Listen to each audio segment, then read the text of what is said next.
First, you notice the mountains, pristine, nature's gift for the eye to behold. Nature's other gift, coal, is why Grande Cache sprang up in the first place.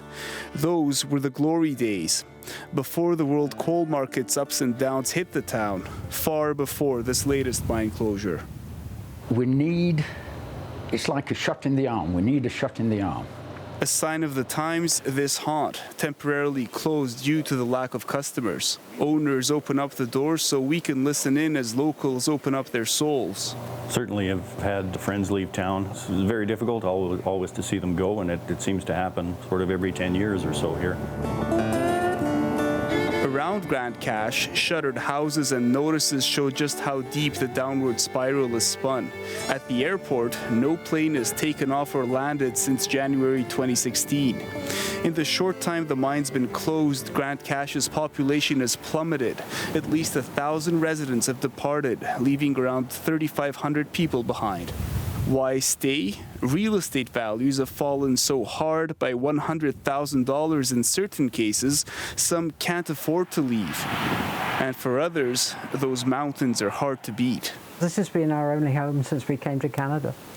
And that's 48 years this month. Mary and Brian Stevenson have been here practically since the Alberta government created Grande Cache at the stroke of a pen in the 60s, summoned so Brian could ply his trade as the town's first doctor. There's always something going on. I think the mine, they were at the highest they've ever been for employees. We were close to 5,000 people, if not over.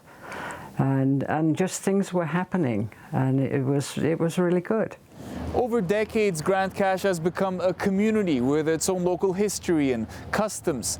But it is a resource town, and when prices for its main commodity fall, or when there is no longer a demand, consequences can be dire.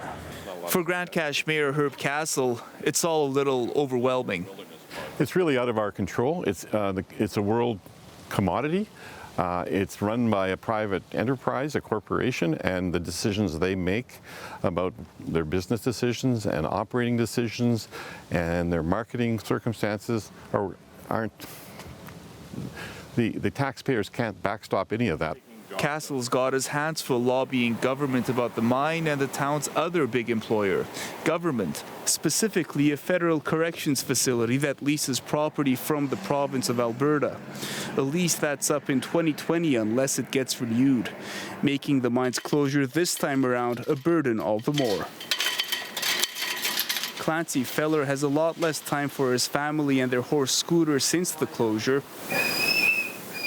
Their beloved dogs also don't get the face time they used to get from him. Laid off from the mine, he's found a job at a gravel pit, but the hours are longer, the pay lower, and the chances of starting anew somewhere else slim. If we could have sold the house, maybe a bit more, but we can't just come up with $100,000 that you're going to lose on your house. So we had to stay and make it work. His colleagues, too, have found their lives disrupted. And some stayed. Some are working up north, some in Fort Mac, doing the commute thing, and 2 weeks in, 2 weeks out kind of jobs. If not the mine or the prison, where else to turn? Grande Cache has few industries and they're all in trouble. This coal power plant once employed 70 people. It used to run on some coal from the mine next door, but it's shut down since March 2016, owners saying it's not currently economically viable due to record low power prices. Just outside of town, there's life at the sawmill, but the roughly 220 people who depend on it for work are looking over their shoulders too. This is caribou country, and a provincial federal deal to protect their habitat may extinguish the mill's timber rights. So, all eyes are now on the mine. When Grande Cache Coal Corporation shut down, it said coal prices had fallen too much. It declared bankruptcy, and the mine has gone into receivership with the hope a new buyer could be announced in weeks. But the projected reopening has already been delayed a number of times, and with this hardly being the first boom and bust cycle, and likely not the last, even the mine workers union is encouraging Grande Cache to look beyond. Where? Gary Ty says to those mountains. It's an absolutely beautiful area.